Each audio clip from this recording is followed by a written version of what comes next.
துதிகளின் மத்தியில் வாசம் செய்கிற அன்பின் ராஜாவே, இந்த மகிழ்ச்சியான மத்தியான வேலைக்காக நன்றி செலுத்துகிறோம். உங்களுடைய கிருபையினால் 6 மாதத்திலும் கடைசி வாரத்தில் நாங்கள் வந்து நிற்கிறோம் ராஜா. ஆண்டவரே, நீர் செய்த எண்ணிலடங்கா நன்மைகளை நினைத்து நினைத்து உமக்கு நன்றிகளை ஏறெடுக்கும்படியாக, உம்மை போற்றும்படியாக, உம்மை புகழும்படியாக, நீர் செய்த எல்லா நன்மைகளை நினைத்து ஆண்டவரே உமக்கு துதிகரம் மகிமை செலுத்தும்படியாக வந்திருக்கிற ஒவ்வொருவரையும் உடைய கருத்துல நேச கருத்துக்களாக தாழ்த்தி அர்ப்பணிக்கிறோம். ஆண்டவரே, ஓய்வு நாளை பரிசுத்தமாக ஆசரிக்க நினைப்பாயாக என்று சொன்ன வார்த்தையின்படி ஆண்டவரே, அந்த பரிசுத்தமாக ஆசரிக்கும்படியாக வந்திருக்கிற ஒவ்வொருவருடைய உள்ளத்திலே நீர் கிரியை செய்யும்படியாக நாங்கள் செபிக்கிறோம். உடைய சத்திய வசனத்தின் மூலமாக நீர் இடைபடும்படியாக நாங்கள் செபிக்கிறோம். உடைய வார்த்தையை நாங்கள் உட்கொண்டு உமக்கு பிரியமுள்ள பிள்ளைகளாக, சாட்சியுள்ள பிள்ளைகளாக நாங்கள் நடக்க நீர் எங்களுக்கு கற்றுத்தரும்படியாக உடைய கருத்துல நாங்கள் எங்களை அர்ப்பணிக்கிறோம். துதிகர மகிமையெல்லாம் உமக்கே தருகிறோம். இயேசுவின் மூலம் ஜெபம் நல்ல பிதாவே, இயேசு கிறிஸ்து இணையற்ற இன்ப நாமத்தில் உங்களை யாருக்கும் அன்பான வாழ்த்துதலை தெரிவித்துக் கொள்கிறேன். இந்த நாளில் ஆண்டவருடைய வார்த்தையை பகிர்ந்து கொடுக்கும்படியாக அருமையான போதகரையா என்னை அழைத்தார்கள். அவர்களுக்கு மனமார்ந்த நன்றியை தெரிவித்துக் கொள்கிறேன். ஆலயத்துல ஒரு தடவை வந்துருக்கேன், ஜெயசி மையா இருக்கும்போது, தெரியுமா?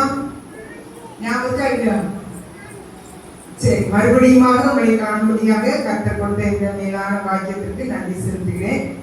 இந்த நாளிலும் ஆண்டவர் நமக்கு கொடுத்த வேத வசனம் என்னவென்றால், லூக்கா எழுதின சுவிசேஷம் 19ஆம் அதிகாரம் 10ஆம் வசனம்.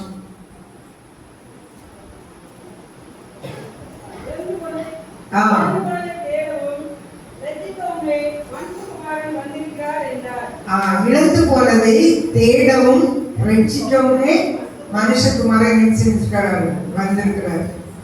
எதையெல்லாம் நாம் இழந்தோமோ அதை மீண்டுமாக ஆண்டவர் இந்த நாளில் தருவதற்காக ஆயத்தம் உள்ளவராக இருக்கிறார். தேவனோடு உள்ள ஐக்கியம், ஆழமான உறவு, ஆதி பெற்றோராகிய ஆதாம் ஏவாள் செய்த தவறுகள் நிமித்தமாக, செய்த பாவத்து நிமித்தமாக தேவனோடு உள்ள அந்த மேன்மையான ஐக்கியத்தை, அந்த உறவை அவர்கள் என்ன செய்தார்கள்? பிரசனத்தை அவர்கள் என்ன செய்தார்கள்? இழந்து போனார்கள். மீண்டும் அவைகளை செப்பனிடும்படியாக குமாரனாகிய இயேசு கிறிஸ்து இந்த உலகத்தில் என்ன செய்தார்? வந்தார்.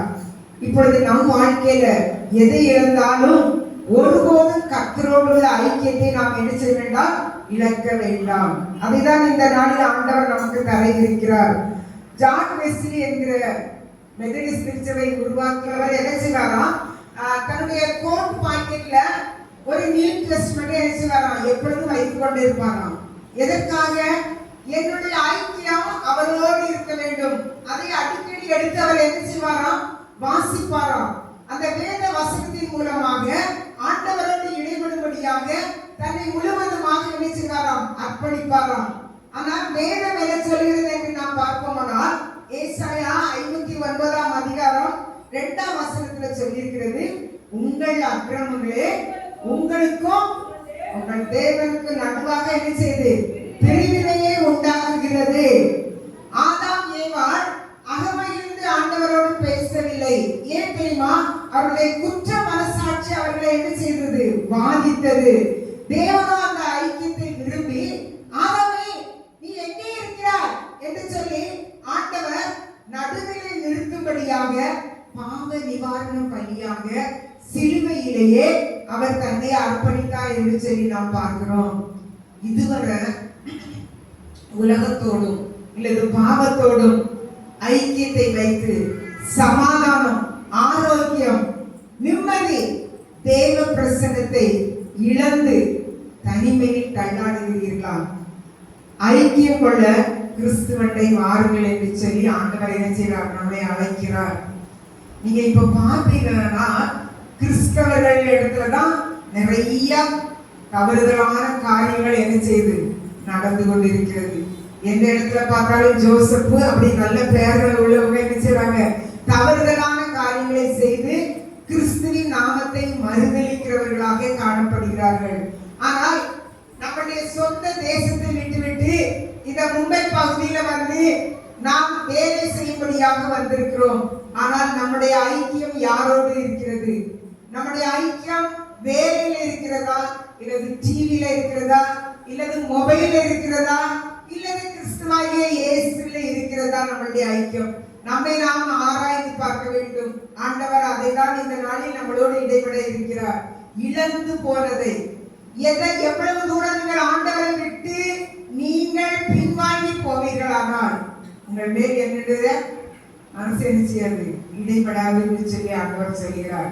அதனால நம்ம வேலையில இருக்கும்போது இன்னும் நமக்கு வருமானம் அதிகமாக வேண்டும் என்று சொல்லி நாம் நினைப்பது போல இந்த உலகத்தில் இருக்கும்போது ஆண்டவரோடு உள்ள அந்த ஐக்கியத்தை இன்னும் அதிகமாக பெருக்கிக் கொள்ள வேண்டும், இன்னும் அவரை கிட்டி சேர வேண்டும்.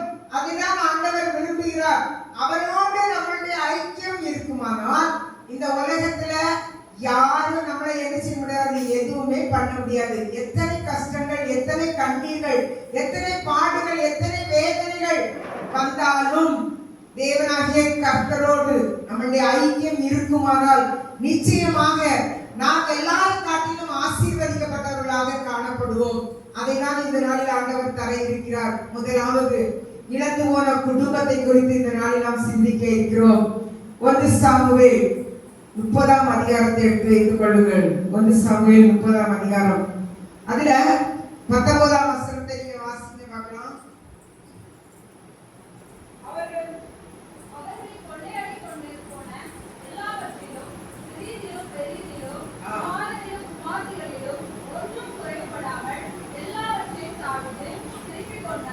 தாவீது எல்லாவற்றையும் திருப்பி கொண்டார். எப்படி சொல்லி நம்ம பார்ப்போமானால், சவுல் இந்த தாவீதை கொல்லும்படியாக பல நேரம் அவனை என்ன செய்தார், பின்தொடர்ந்தார் என்று சொல்லி நாம் பார்க்கிறோம். ஆனால் இப்படிப்பட்ட சூழ்நிலையில பெலிஸ்தரோட இந்த தாவீது போய் இருக்கிறார். அப்பொழுது அந்த வேளையில யுத்தம் செய்ய வேண்டும். யுத்தத்துக்கு எல்லாரும் புறப்பட்டு கொண்டு இருக்கும் போது அந்த பெலிஸ்தர் சொல்றாங்க, இந்த எபிரேயன் எதுக்கு, இது நமக்கு வேண்டாம் அப்படின்னு சொல்லி தாவீதை என்ன செய்தாங்க, வேண்டாம் அப்படின்னு சொல்லி என்ன செய்தாங்க சொன்னதுனால அந்த பெலிஸ்தர்கள் சொன்னாங்க, நீ நல்லவன், நீ உத்தமன், எனக்கு தெரியும், ஆனா நீ என்ன செய்ய வேண்டாம், வர வேண்டாம்னு சொல்றாங்க. அதனால நீ என்ன செய்யலாம், உன் இடத்துக்கு போகலாம் அப்படின்னு சொல்லி என்ன செஞ்சாரு, சொல்லிச்சாரு. சொன்ன உடனே என்ன செய்யறான், தன்னுடைய இடத்துக்கு போகும்படியாக அவன் சிக்லாக் என்கிற பட்டணத்துக்கு அவன் வருகிறான். சிக்லாக் பகுதியில தான் அவனுடைய குடும்பமே இருக்கிறது. அந்த சிக்லாக் பகுதியில் அவன் வந்து பார்க்கும்போது அங்கே என்ன செய்து, தீயினால் எல்லாம் சுட்டரிக்கப்பட்டிருக்கிறது, ஒருவரையும் அங்கு காணவில்லை. உடனே அவன் என்ன செய்யறான், தன்னால் எவ்வளவு அழ முடியுமோ அவ்வளவு என்ன செய்யறான், அழுகிறான். எவ்வளவு முடியுமோ அவ்வளவு அழுகிறான். அழுது முடித்த பிறகு அவன் என்ன செய்கிறான் என்று சொல்லி பார்ப்போமானால் 30ஆம் அதிகாரம் 6ஆம் வசனத்துல கடைசி பாகத்துல சொல்லப்பட்டிருக்கிறது, தாவீது தேவனாகிய கர்த்தருக்குள் தன்னை திடப்படுத்திக் கொண்டார். உலகத்துல பாடுகள், கஷ்டங்கள், கண்ணீர்கள் வரும்போது ஆண்டவரை விட்டு நாம் பின்வாங்கி போய்விடாதபடி தாவீது என்ன செய்யலாம், குடும்பத்தையே இழந்து விட்டான், பிள்ளைகளை இழந்து விட்டான். எல்லா சூழ்நிலையிலையும் அவர் கர்த்தருக்குள் தன்னை என்ன செய்தான், திடப்படுத்திக் கொண்டான் என்று சொல்லி நாம் பார்க்கிறோம். இதைத்தான் ஆண்டவர் உங்களுக்கும் எனக்கும் கற்றுத் தருகிறார். வாழ்க்கையில நம்ம எத்தனையோ கஷ்டங்கள் அனுபவிக்கிறோம், பாடுகள் அனுபவிக்கிறோம், துன்பங்கள் அனுபவிக்கிறோம். அந்த சூழ்நிலையில இன்னும் ஒருவனை முன்னேறி செல்ல ஆண்டவரோடு இணையும்படியாக ஆண்டவர் நம்மிடத்துல எதிர்பார்க்கிறார். ஆனால் நாம் என்ன செய்யறோம், இந்த இயேசுவை நம்பி என்ன பிரயோஜனம், இந்த இயேசுவை ஆராதித்து என்ன பிரயோஜனம், எனக்கு என்ன கிடைச்சது அப்படின்னு சொல்லி நாம் பின்வாங்குவோமானால் ஆண்டவர் நம்ம என்ன செய்ய மாட்டார், விருப்பம் உள்ளவராக இருக்கவே மாட்டார், இழந்து போனதை தருவார். இவன் இந்த தாவீது கர்த்தருக்குள் தன்னை திடப்படுத்திக் கொண்டதினால் அவன் என்ன செய்தானா, இழந்து போன யாவற்றையும் மீண்டுமாக பெற்றுக் கொண்டார். வாசிக்கின்ற தடவை 19ஆம் வசனம்.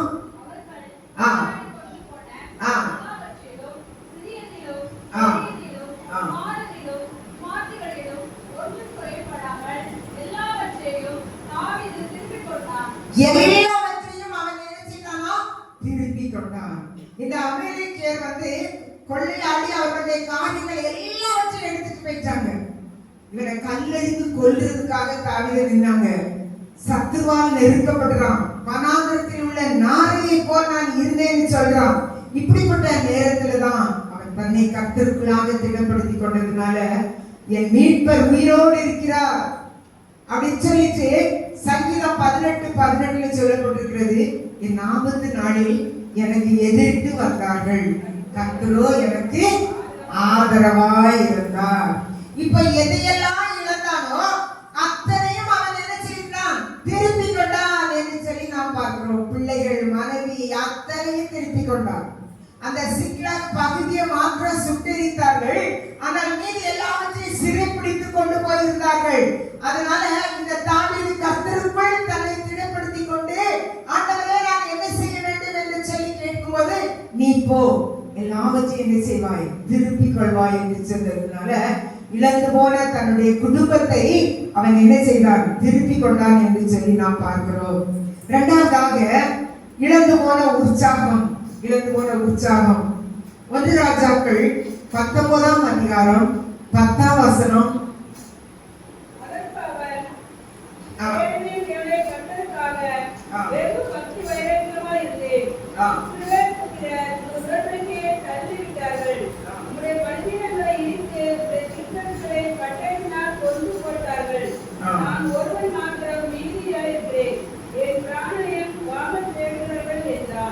நான் ஒருவன் மாத்திரம் மீதியாய் இருக்கிறேன், என் பிராணனையும் வாங்க தேடுகிறார்கள்.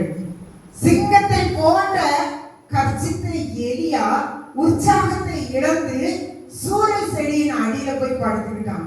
போதும் ஆண்டவரே, இனிமேல் நான் என்ன செய்ய வேண்டாம், இந்த உலகத்துல வாழ நான் விருப்பப்படலை அப்படின்னு சொல்லி ஆண்டவரிடத்துல பேசுகிறான். எத்தனை அற்புதங்கள், எத்தனை நல்ல காரியங்கள் இந்த எலியா செய்தான். ஆனால் ஒரே ஒரு பெண், யார் அந்த பெண் தெரியுமா? எசபேல். அவள் ஒரு ராணி, ஒரு ராஜாவுடைய மனைவி. ராஜாவுடைய மனைவிக்கு பயந்து அவன் சூரிய செடிக்குள் போய் இருந்துட்டான். உற்சாகத்தை இழந்து போய் அவன் என்ன செஞ்சுட்டான்? அந்த செடியின் அடியில போய் படுத்துட்டான். ஆண்டவர் அவனை விடல. தேவதூதனை அனுப்பி அவனுக்கு சூடான அப்பமும் நல்ல தண்ணியும் கொடுத்து குடிச்சு போஜனம் பண்ணு அப்படின்னு சொன்னாங்க. சொன்ன உடனே அவன் சாப்பிட்டுட்டு திருப்பி என்ன செய்யறான்? சோர்வற்று மறுபடியும் அவன் என்ன செய்யறான்? படுத்துக் கொள்கிறான் என்று சொல்லி பார்க்கிறோம். அப்பொழுது 2வது தடவையாக ஆண்டவர் சொல்கிறார், எலியாவே, உனக்கு என்ன வேலை? நீ போக வேண்டிய தூரம் வெகு தூரம், நீ எழுது அப்படின்னு சொல்லும் போது அவன் கர்த்தருடைய வார்த்தைக்கு அந்த எலியா கீழ்ப்படிந்து என்ன செய்கிறார்? போகிறார் என்று சொல்லி நாம் பார்க்கிறோம். அநேக நேரங்கள்ல நம்மளுடைய வாழ்க்கையிலையும் பிரச்சனைகள், கஷ்டங்கள் வரும்போது சோர்ந்து போய் உற்சாகத்தை இழந்து இனி நான் அந்த உலகத்துல வாழ்ந்து என்ன பிரயோஜனம் அப்படின்னு சொல்லி நாம நிறைய நேரத்துல நாம் என்ன செய்யறோம்? நினைக்கிறோம். ஆனா ஆண்டவர் எந்த சூழ்நிலையிலையும் நம்மை விட்டு அவர் பிரியாத ஒரு நேசர். எப்படின்னா நம்மளுடைய ஐக்கியம் அவரோடு இருக்குமானால் மட்டும்தான். அவரோடு நம்மளுடைய ஐக்கியம் இருக்குமானால் நம்மளை யாரும் எதுவுமே சொல்ல முடியாது. கடந்த டிசம்பர் மாதத்துல 30ஆம் தேதி சுகவீனம் அடைந்து மரண தருவாயில போயிட்டேன். சென்னை பட்டணத்துல மகனுடைய வீட்டுல 1 மாசம் நான் இருந்தேன். நான் இனி வாழவே முடியாது என்று சொல்லி நான் நினைத்தேன். ஏனென்றால் பயங்கரமான பாடுகள், உடம்பு பூரா வலி, கை காலெல்லாம் வீங்கி கையெல்லாம் தூக்க முடியாது, அசைக்க முடியாது. அப்படிப்பட்ட ஒரு சூழ்நிலை இருக்க பொழுதும், ஏசப்பா எனக்கு போதும் ஏசப்பா, எப்படி இந்த எலியா சொன்னாங்க அதே போல நானும் சொன்னேன், போதும் ஏசப்பா, இதுக்கு மேல எனக்கு வேண்டாம், எனக்கு பாடுபட முடியல, என்னால தாங்க முடியல, என்னுடைய சரீரம் நொறுங்கி போயிருக்கு ஏசப்பா அப்படின்னு சொல்லி நான் ஆண்டவரிடத்துல கேட்டேன். ஆனா ஆண்டவர் என்ன செய்தார்? மகளே, நீ இன்னும் செய்ய வேண்டிய ஊழியங்கள் நிறைய இருக்கிறது. நான் இன்னைக்கு உயிரோட இருக்கிறதுனால உங்க மத்தியில இருக்க ஆண்டவர் என்ன செய்யறார்? கிருபை செய்திருக்கிறார். இந்த ஜூன் மாசம் எங்க அம்மா இறந்து போனாங்க. இறந்து இப்ப போன சனிக்கிழமை தான் வந்தேன். அந்த நேரத்துல இருந்து ஆண்டவர் ஒவ்வொரு இடத்துலயும் அவருடைய சத்தியத்தை சொல்லும்படியாக என்னை உற்சாகப்படுத்தி என்னை கொண்டு சென்று கொண்டிருக்கிறார். அதனால எந்த சூழ்நிலையிலும் எந்த கஷ்டங்கள், எந்த துயரங்கள் வந்தாலும் ஆண்டவரோடு இணைந்து நம்முடைய ஐக்கியம் அவருக்குள்ளே இருக்குமானால் இழந்து போன உற்சாகத்தை மீண்டும் அவர் நமக்கு தர என்ன செய்கிறார்? ஆவலுள்ளவராக இருக்கிறார். அதை நாம் பெற்றுக்கொள்ள வேண்டும். அதே 19 அதிகாரத்துல 14ஆம் வசனத்திலையும் இதேதான் சொல்றாரு. நான் ஒருவர் மாத்திரம்தான் மீதியா இருக்கிறேன். என்னோடு உள்ள எல்லா தீர்க்கதரிசிகளையும் அந்த இயேசபேல் கொன்று விட்டாள். நான் ஒருவன் மாத்திரம்தான் மீதியா இருக்கிறேன். என் பிராணனை அவள் வாங்க தேடுகிறாளே, நான் என்ன செய்வேன் என்று உற்சாகத்தை இழந்த நிலைமையில் இருக்கும்போது கர்த்தர் அவனை உற்சாகப்படுத்தி அவனை மீண்டுமாக அவருடைய ஊழியத்தை செய்யும்படியாக கர்த்தர் பலப்படுத்துகிறார். 40 நாள் இரவும் பகலும் அவர் என்ன செய்தார்? நடந்து ஒரே பர்வதத்திற்கு செல்கிறார் என்று சொல்லி நாம் பார்க்கிறோம். ஏசாயா 40ஆம் அதிகாரம் 29ஆம் வசனத்துல சொல்லப்பட்டிருக்கிறது, சத்துவம் இல்லாதவர்களுக்கு சத்துவத்தை கொடுக்கிற தேவனாக இருக்கிறார். அந்த ஆசீர்வாதத்தை நாம் பெற்றுக்கொள்ள வேண்டும் என்று ஆண்டவர் நம்மிடத்தில் எதிர்பார்க்கிறார். மூன்றாவதாக இழந்து போன பலன். முதலாவது இழந்து போன குடும்பம், இரண்டாவது இழந்து போன உற்சாகம், மூன்றாவதாக இழந்து போன பலன். நியாயாதிபதிகள் 16ஆம் அதிகாரம் 28ஆம் வசனம் வாசிங்க பார்க்கலாம். நியாயாதிபதிகள் 16ஆம் அதிகாரம் 28ஆம் வசனம்.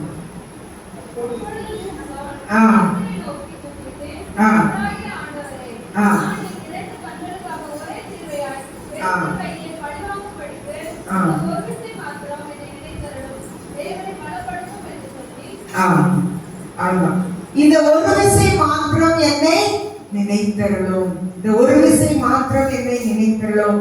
மனோவாவுக்கு குமாரனாக பிறந்த இந்த சிம்சோனுக்கு அவன் பிறப்பதற்கு முன்பதாகவே அவன் எப்படி இருக்க வேண்டும் என்று சொல்லி தாயினிடத்தில் சொல்லப்படுகிறது.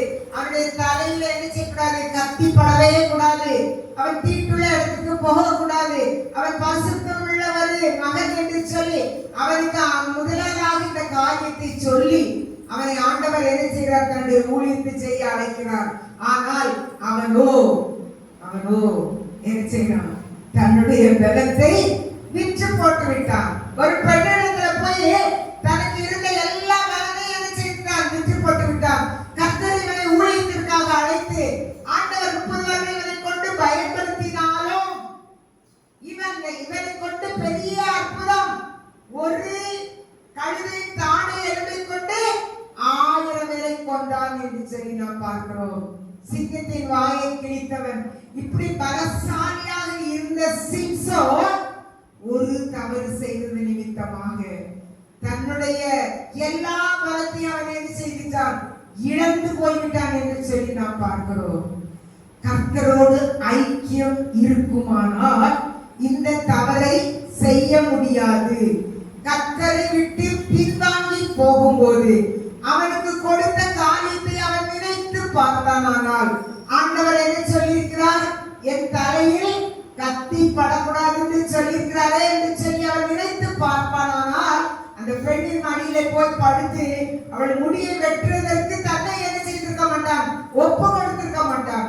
இத்தனை அற்புதங்கள், இத்தனை பலசாலியாக இருந்த இந்த சிம்சோன் என்ன செய்தான்? ஒரு பெண்ணின் நிமித்தமாக, ஒரு பாவம் செய்தது நிமித்தமாக தன்னுடைய பலனை இழந்து அவன் என்ன செய்தான்? அவனுடைய கண்களை குருடாக்கி அவனுடைய மானம், மரியாதை எல்லாம் போய் அந்த பெலிஸ்தருக்கு ஒரு வேடிக்கை பொருளாக மாறினான் என்று சொல்லி பார்க்கிறோம்.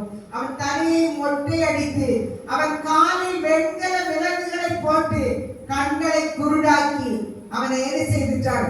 அவனை குறித்து காரியங்கள் கேட்பதற்காக அவன் என்ன பேசினான், என்ன செய்யறாங்க வேடிக்கை பார்க்கும்படியாக ஒரு பெரிய மண்டபத்துல கொண்டு என்ன செய்யறாங்க? அவனை விடுறாங்க. அவன் என்ன செய்யறான்? ஆண்டவரை நோக்கி பார்க்கிறான். ஆண்டவரை நோக்கி பார்த்த கண்கள் என்னது? பிரகாசம் அடைந்தது. இந்த ஒரு விஷயம் நினைத்தது. அவன் எத்தனையோ தப்பு செய்தான், ஆனா கடைசியில ஆண்டவரிடத்துல கேட்டான், இந்த ஒரு விஷயம் நினைத்தது. அப்போ ஆண்டவர் என்ன செய்கிறார்? அவனை பலப்படுத்துகிறார். அவன் 2 தூணை பிடித்துக் கொண்டு அவன் என்ன செய்கிறான்? இந்த மக்களோடு நான் படித்து போகட்டும் என்று சொல்லி சொல்லும் போது அவன் ஒரு கழுதை தாடை எலும்பை கொன்றதை விட அவன் கடைசி நேரத்தில் இருந்தது அத்தனை பேரும் அதில் இருந்தவர்கள் என்று செய்தார்கள், மரித்து போய்விட்டார்கள் என்று சொல்லி நாம் பார்க்கிறோம். இழந்து போன பலனையும் ஆண்டவர் தர வல்லவராக இருக்கிறார். இன்னொரு காரியத்தை மாத்திரம் சொல்லி முடிக்கிறேன். இழந்து போன பரிசுத்தம், இழந்து போன பரிசுத்தம். யோவான் 8ஆம் அதிகாரம் 11ஆம் வசனம். யோவான் 8ஆம் அதிகாரம் 11ஆம் வசனம். இனிமே நீ பாவம் செய்யாதே, நானும் உன்னை ஆக்கினைக்குள்ளாக தீர்க்கிறதில்லை என்று சொல்லி அந்த பெண்ணை என்ன செய்தார்? ஆண்டவர் விட்டு விடுகிறார் என்று சொல்லி பார்க்கிறோம். அவள் தவறு செய்தாள் என்று சொல்லி ஊரில் அனைத்து பேர் அவள் மேல் என்ன செய்தார்கள்? குற்றம் சாட்டினார்கள். இவளை கல்லெறிந்து கொல்ல வேண்டும் என்று சொல்கிறார்கள். ஆனால் இயேசுவோ எதுவுமே பேசவில்லை. அமைதியாக இருந்து அவர் என்ன செய்கிறார்? தரையில எழுதுகிறார், எழுதி கொண்டே இருக்கிறார். உங்களில் பாவம் இல்லாதவன் முதலில் கல்லெறிய கடவன். அந்த சொன்ன வார்த்தையின் மூலமாக அனைவரும் என்ன செய்றாங்க? திரும்பி போயிட்டாங்க. ஏன்னா எல்லாரும் பாவம் செய்தவங்க தான், பாவம் செய்யாதது யாருமே இல்லை. அதனாலதான் திரும்பி அவர் எழுதி பார்க்கும்போது ஒருத்தரும் இல்லை. அப்பதான் ஆண்டவர் அந்த பெண்ணோட சொல்றாரு, நீ பாவம் செய்துட்டா, இனி நீ என்ன செய்யாத? பாவம் செய்யாத. ஒருவேளை ஆண்டவருடைய அன்பை நீ ருசிச்சாயானால் பின்னாடி போகாத. உன்னுடைய பரிசுத்தத்தை நீ காத்துக்கொள். மும்பை பட்டணத்துல வந்திருக்கிறோம். நம்முடைய பரிசுத்தத்தை ஒவ்வொரு நாளும் நாம் என்ன செய்ய வேண்டுமா? காத்துக்கொள்ள வேண்டுமா? அதுதான் ஆண்டவர் நம்மிடத்துல எதிர்பார்க்கிறார். எந்த காரியத்திலெல்லாம் நாம் பரிசுத்தத்தை இழந்தோமோ, பாவத்தின் சம்பளம் மரணம். மறந்துடாதுங்க. பாவம் செய்கிற ஆத்துமா சாகும், பாவத்தை மறைக்கிறவன் வாழ்வன். எல்லா காரியங்களும் எல்லா வசனங்களும் நமக்கு தெரியும். தெரிந்திருந்தும் நாம் துணிகரமான பாவத்தை செய்கிறோம். வாலிப பிள்ளைகளானாலும் சரி, பெரியவர்களானாலும் சரி, குடிபோதைக்கு பழக்கமான வேண்டாத காரியங்களுக்கு தங்களை ஈடுபாடு கொண்டு பாவத்திலே மரித்து போகக்கூடிய ஒரு சூழ்நிலை வருகிறது. பாவத்தின் சம்பளம் மரணம். இந்த உலகத்தில் ஆண்டவர் எதற்காக வந்தார்? இந்த பாவத்தில் இருந்து நமக்கு விடுதலை தந்து அவருடைய ரட்சிப்பை பெற்றுக்கொண்டு அனுதினம் அந்த ரட்சிப்பில் நாம் வளர வேண்டும் என்பதே அவருடைய திட்டம். ஏன்? நம்மளையும் அந்த பரலோக ராஜ்யத்தில் கொண்டு சேர்க்க வேண்டும் என்பதற்காக தான் இந்த பூலோகத்தில் அவர் இறங்கி வந்தார். மனுக்குலத்தை ரட்சிக்கும்படியாக வந்தார் என்று சொல்லி நாம் பார்க்கிறோம். அப்ப நாம் இந்த மனுக்குலத்தை ரட்சிக்க வந்த தேவனை நாம் மறந்து, நாம் பின்வாங்கி அவருக்கு பிரியமில்லாத காரியங்களை நாம் செய்வோமானால் நம்மை காட்டிலும் பரிதவிக்கப்பட்டவர்கள் இந்த உலகத்துல வேற யாரும் இருக்க மாட்டாங்க. அப்ப ஆண்டவர் நம்மை பார்த்து கணக்கு கேட்பார். எத்தனை முறை ஆலயத்திற்கு வந்தாய், எத்தனை முறை வேதத்தை படித்தாய், ஆனால் உன்னுடைய மனம் என்னோடு இருந்ததா? என்னோடு ஐக்கியமாய் இருந்தியா? எனக்குள்ளே வாசம் செய்தாயா? உன்னுடைய இருதயத்தில் எனக்கு மாத்திரம் நீ இடம் கொடுத்தாயா என்று சொல்லி ஆண்டவர் இந்த நாளில் நம்மளை பார்த்து கேட்கிறார். கண்களை மூடுமா? ஆண்டவரை நோக்கி பார்ப்போம். இந்த ஓய்வு நாளில் தேவனாகிய கர்த்தர் இழந்து போனதை தேடவும் ரட்சிக்கவுமே மனுஷகுமாரன் உலகத்துல வந்தார் என்று சொன்னது போல நாம் இந்த நாளில் எத்தனை காரியத்தில் பின்வாங்கி கொண்டிருக்கிறோம். டிவி சீரியல் பார்த்து நம்முடைய நேரத்தை வீணடிக்கிறோமா? ஆண்டவருக்கு பிரியமில்லாத காரியங்களை செய்கிறோமா? வீண் வார்த்தைகளை பேசி, வீண் காரியங்களை பேசி பெண்களாகிய நாம் நம்முடைய நேரத்தை செலவு செய்கிறோமா? கர்த்தருக்கு பிரியமில்லாத எந்த காரியமாக இருந்தாலும் இந்த நாளில் நாம் அதை விட்டு விடுவோம். ஆதாம் தான் செய்த தவறை உணர்ந்து ஆண்டவரிடம் மன்னிப்பு கேட்டிருப்பானால் அவன் அந்த தோட்டத்திலே என்ன செய்திருக்கலாம்? இருந்திருக்கலாம். அவன் பாவம் செய்து ஆண்டவருக்கு விரோதமாய் செய்து ஒழித்து கொண்டான். பாவம் செய்தது நிமித்தமாக அவன் ஒழித்து கொண்டான் என்று சொல்லி நாம் பார்க்கிறோம். இன்று நாமும் அவருக்கு பிரியமில்லாத காரியத்தை செய்வோமானால் ஆண்டவரிடத்தில் நம்மை அர்ப்பணிப்போம். ஆண்டவர் மீண்டுமாக நமக்கு தர வல்லவராய் இருக்கிறார். தாவீதுக்கு இழந்து போன குடும்பத்தை மீண்டுமாக கொடுத்தார் என்று சொல்லி நாம் பார்க்கிறோம். எலியாவுக்கு இழந்து போன உற்சாகத்தை ஆண்டவர் தந்து மீண்டுமாக அவரை பலப்படுத்தினார் என்று சொல்லி பார்க்கிறோம். அதே போல சிம்சோன் தன்னுடைய பலத்தை இழந்திருந்த வேளையிலையும் ஒரு விசை அவரை நோக்கி பார்க்கும்போது, இந்த ஒரு விசை என்னை நினைத்தருளும் என்று சொல்லும் போது கர்த்தர் அவனை நினைத்தருளி அந்த பலனை அவனுக்கு கொடுத்தார் என்று சொல்லி பார்க்கிறோம். அடுத்தது இழந்து போன பரிசுத்தம். இந்த உலகத்துல வாழ்கிறதுனா இந்த உலகம் முழுவதும் அசுத்தத்தை கிடைக்கிறது. ஆனால் அவரால் தெரிந்தெடுக்கப்பட்ட விலையேறப்பட்ட முத்துக்களாக இந்த ஆலயத்துல வந்து அமர்ந்திருக்கிறவரே நம்மளிடத்துல பரிசுத்தம் காணப்படுகிறதா? அதை நம்மளிடத்தில் ஆண்டவர் கேட்கிறார். பரிசுத்தம் இல்லாமல் தேவனை தரிசிக்கவே முடியாது, பரலோகத்துக்கு செல்லவே முடியாது. எனவே இந்த உலகத்தில் வாழும்போது ஆண்டவருடைய பிள்ளைகளுக்கும் ஆண்டவருடைய பிள்ளைகளை அல்லாதவர்களுக்கும் ஒரு வித்தியாசத்தை காட்ட வேண்டும். எனவே நம்மளை இந்த இடத்துல கொண்டு வந்திருக்கிறார். அந்த வித்தியாசத்தை நாம் காண்பிக்கும்படியாக, பரிசுத்தமான வாழ்க்கை வாழும்படியாக ஆண்டவர் நம்மளோடு இடைபெற விரும்புகிறார். அன்புள்ள இயேசு சுவாமி, இந்த அருமையான வேலைக்காக உங்களுக்கு நன்றி செலுத்துறோம் அப்பா. இந்த நாளிலும் இந்த அருமையான திருச்சபை மக்களுக்கும் எனக்கும் நீர் கொடுத்த இந்த நல்ல வார்த்தைகளுக்காக நன்றி செலுத்துறோம் அப்பா. ஆண்டவரை இழந்து போன அனைத்து காரியங்களையும் எங்களுடைய திருச்சபை மக்கள் பெற்று ஆசீர்வதிக்கப்பட்ட மக்களாக அநேகருக்கு ஆசீர்வாதத்தை கொடுக்கிறவர்களாக இருக்க ஆண்டவர் அனுகிரகம் பண்ணும். இதை நடத்திருக்க அருமையான போதர் ஐயாவுக்காக, அவங்களுடைய மனைவிக்காக, கொடுக்கப்பட்ட கண்மணி பிள்ளைகளுக்காக நன்றி செலுத்துறோம். ஊர்ல வாழ வேண்டிய பிள்ளைகள் தங்களை அர்ப்பணித்து ஆண்டவருடைய பணியை செய்யும்படியாக இந்த பகுதியில் வந்திருக்கிற அந்த குடும்பங்கள் தலை கட்டும். அதே போல திருச்சபையில இருக்கிற ஒவ்வொரு அங்கத்தினர்களுக்காக விசேஷித்த விதத்துல ஜெபிக்கிறோம். கர்த்தர் ஒவ்வொருவரையும் நீர் ஆசீர்வதிக்கிறாங்க. இதை நாமும் மகிமைப்படுவதாக துதிகர மகிமையில்லாமக்கே கழிகிறோம். இயேசுவின் மூலம் ஜெபம் நல்ல பிதாவே.